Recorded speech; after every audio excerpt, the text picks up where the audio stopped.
শুভ দুপুর বন্ধুরা, আজকে আমি এমন একটা স্ন্যাক্স নিয়েছি যেটা বাজার থেকে কিনে খেতে গেলে অনেকই দাম পড়বে, কিন্তু বাড়িতে খুব কম উপকরণ ও খুব কম টাকা দিয়েই সাশ্রয় করে আপনি এত টেস্টি একটা জিনিস বানাতে পারেন। সেটা হচ্ছে স্টাফড বান।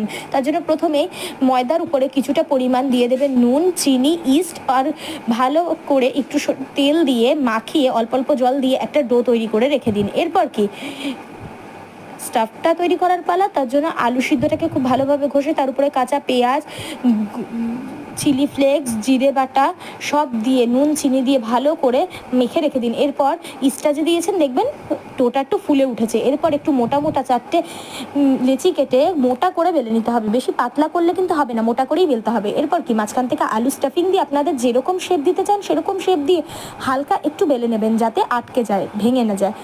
আমি দুরকম শেপ করেছি, একটা হচ্ছে মোগলাই পরোটার মতো শেপ করেছি চৌকো, আর একটা মোমো স্টাইলে করেছি। দেখুন খুবই সহজ বানানো, আর আপনারা বাড়িতে বানিয়ে খেলেও অনেক টাকা সাশ্রয়ও হবে, খেতেও ভালো লাগবে। আমি অবশ্য তেলে ভাজিনি, একটু জলে ভালোভাবে ভাপিয়ে নিয়েছি।